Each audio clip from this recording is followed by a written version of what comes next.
Dutch prime minister ने एक statement दी है मुसलमानों के हवाले से। उन्होंने ये बोला है कि अगर उनके कंट्री में जो मुस्लिम हैं उन्होंने वहां के रूल्स एंड रेगुलेशन को फॉलो नहीं करना तो उन्होंने बड़े सख्त अल्फाज में ये कहा है कि get out from our land. एक जो डच पीएम है उनकी तरफ से गेट विल्डर्स उन्होंने जो बात की है, उन्होंने कहा है मुस्लिम्स को गेट आउट फ्रॉम हेयर। मुसलमानों के लिए डच पीएम ने ये कहा है कि दफा हो जाओ यहां से। तो दोस्तों अभी हाल ही में नीदरलैंड में एक नए डच प्रधानमंत्री बने हैं और इन्होंने प्रधानमंत्री बनने के बाद एक स्टेटमेंट दे दी जिसमें इन्होंने बोला है कि जितने भी मुसलमान हमारे देश के अंदर रहते हैं उनको हमारे देश के नियम कानून मानने पड़ेंगे और यदि वो ऐसा नहीं करते हैं और अपने नियम कानूनों के हिसाब से चलते हैं तो वो हमारे देश को छोड़कर चले जाएं किसी मुस्लिम कंट्री के अंदर। अब नीदरलैंड के इस प्रधानमंत्री की जो बयान है वो जैसे ही वायरल होता है तो पाकिस्तान में हल्ला मच जाता है कि आखिरकार मुसलमानों के लिए ही नीदरलैंड के प्रधानमंत्री ने इस प्रकार का बयान क्यों दिया, जबकि जिस देश के अंदर आप रहने जाते हो वहां तो आपका यह एक धर्म बन जाता है कि उस देश के नियम कानून मानो, परंतु पाकिस्तानियों को फिर भी दिक्कत हो रही है कि दूसरे देश के नियम कानून नहीं मानेंगे, दूसरे देश में भी हम अपने ही नियम कानून से चलेंगे। अब आइए इस पूरे टॉपिक के ऊपर पाकिस्तानी मीडिया और वहां की जनता क्या कहती है इसके बारे में हम जानते हैं। उन्होंने कहा है कि जो हमारी फ्रीडम को रिस्पेक्ट नहीं करता, उन्होंने जो मुसलमानों को ये कहा कि get out Muslims from here, तो अपने मुल्क से निकल जाने का कहा उन्होंने, दफा हो जाए यहां से।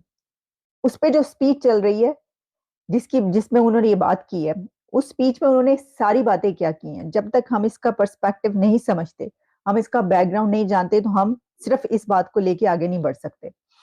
देखिए, उनका कहना ये था कि जो who do not respect our freedom, our democracy and our core values, जो एहतराम नहीं करते, जो कि समझते हैं कि जो उनकी किताब में रूल्स जो हैं वो सही हैं और वो इम्पोर्टेंट है उनके लिए, जबकि वो जिस हमारे मुल्क में रहते हैं यहाँ की सेकुलर जो वैल्यूज हैं उससे ज्यादा इम्पोर्टेंट उनके लिए उनके असूल और उनके रूल्स हैं। तो वो कह रहे हैं कि जो लोग ऐसा समझते हैं, और उन्होंने कहा कि मैं समझता हूँ कि ऐसे बहुत सारे हैं यहाँ पर, और रिसर्च जो है प्रोफेसर ने जो की थी वो भी बताया कि किसने ये बताया कि तकरीबन जो रिसर्च बताती है वो 700,000 ऐसे लोग मौजूद हैं हमारे मुल्क के अंदर, उनका ये कहना था।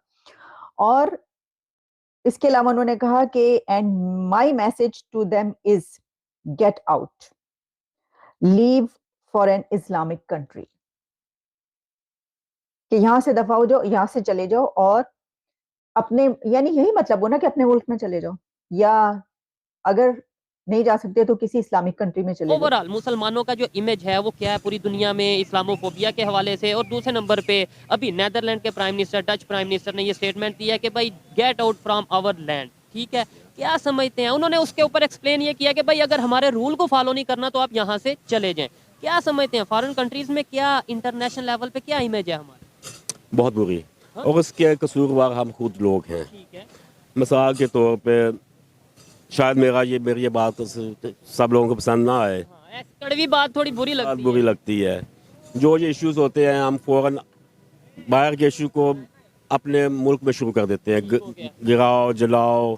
मिसाल मैं देता हूँ, ये अभी जो इशू चल रहा है का, कहते हैं जी मैकडोनल्ड का बाइकआउट कर दो, इसका बाइकआउट कर दो। और ये मैकडोनल्ड जो पाकिस्तान में है इसमें कौन काम कर रहा है? पाकिस्तानी काम कर रहा है। नुकसान किसका है? हमारे पाकिस्तानी का।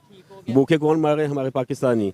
उनका क्या जाएगा इससे? उनको इससे कुछ भी फर्क नहीं पड़ेगा, रत्ती भी फर्क नहीं पड़ेगा। और बड़ी बात ये है कि एक मिनट के लिए आप ये सोच लो कि मैकडोनल्ड्स बाइकआउट कर दो, क्या सिर्फ मैकडोनल्ड बाइकआउट करने से पूरा जो सा वो कंट्री तबाह हो जाए? देखें, बात तो ये है, हम एप्स किसकी यूज कर रहे हैं, हम सॉफ्टवेयर किसके यूज कर रहे हैं, ये गूगल, ये इंटरनेट, ये सारी चीजें जो सी हैं या तो उसी कंट्री की हैं या फिर जो उस कंट्री को सपोर्ट यूएस वगैरह कर रहे हैं उन कंट्री के। फिर ये पहले बाइकआउट करें ना, व्हाट्सएप छोड़ दें, सोशल मीडिया सारा छोड़ दें, बाइकआउट कर दें। बिल्कुल, पॉइंट तो ये है। मैं यही कहना चाहता हूँ कि जो मसाइल डायलॉग से हल हो सकते हैं वो इस चीज़ से हल नहीं हो सकते। आप अपने इमेज को बेहतर करें डायलॉग के ज़रिए। मिसाल में देता हूँ, उन्होंने रसूल पाक सल्लल्लाहु अलैहि वसल्लम के सिलसिले पे उन्होंने जो खाके बनाए, हमने आगे लगाए, जलाओ गिराओ कर दिया। उसका बेहतरीन हल ये था कि हम सीरत रसूल सल्लल्लाहु अलैहि वसल्लम पे किताबें लिखते, उनको बताते कि ये है हमारे नबी। ये इनकी सीरत है, ये इनका कहना है, ये इनके अमाल है, ये इनका किरदार है। इसकी बजाय हमने क्या किया, हमने जलाओ गिराओ और लोगों को मारो तोड़ो ये किया। इससे तो ज़ाहिर है टोटली तौर पे हमारा इमेज बाहर के मुल्क में बुरा ही जाएगा। और रियली सॉरी टू से इस वक्त जो एज ए पाकिस्तानी, पहले एक वक्त था मैं फ़ख्र महसूस करता था पाकिस्तानी कहलाने को, और अब जब भी मैं किसी जर्मन से या किसी गेस्ट से मिलता हूँ तो आई फील लिटिल शाय कि मैं पाकिस्तानी हूँ। थोड़ा सा सेंसिटिव है, थोड़ा सा मतलब ये है कि अगर हम पाकिस्तानियों की बात करें या फिर मुसलमानों की बात करें, दूसरे कंट्रीज में जब जाते हैं, किसी दूसरे कंट्री लाइक यूरोप में या किसी भी कंट्री में, तो वहाँ पे हमारी रिस्पेक्ट, हमारी वैल्यू या हमें किस नज़र से देखा जाए? देखिए जी, बात यह है कि माशाल्लाह हम जितने भी पाकिस्तानी हैं हम बड़े अच्छे और बड़े हार्ड वर्किंग हैं, लेकिन बात यह है कि कुछ ऐसे अनासर हैं जिनकी वजह से कि हमारी रिस्पेक्ट में जो है ना बहुत ज़्यादा कमी है, जिसमें एक्सेप्ट नहीं किया जाता। वहाँ पे हम लोग जब किसी भी एयरपोर्ट पे उतरते हैं तो सबसे पहले तो उनकी चेकिंग इस तरह की है कि जैसे कि पता नहीं इंसान नहीं है क्या है। हमें समझ आ जाती है कि यार हमें कुछ स्पेशल ट्रीटमेंट दिया जा रहा है। ऐसे ही है बिल्कुल, उनकी चेकिंग ही ऐसी है। तो अब जैसे इंडिया को देख लें, इंडिया के लोग जाते हैं उनको हमसे अच्छा उन्हें ट्रीट किया जाता है, लेकिन हमें कुछ मतलब सभी नहीं एक जैसे, लेकिन अच्छे बुरे लोग हर जगह पे हैं। जहाँ भी कोई जाएगा वहाँ के अपने रूल्स हैं और उसी के मुताबिक ही उसे अपने आप को जो है ना करना पड़ेगा।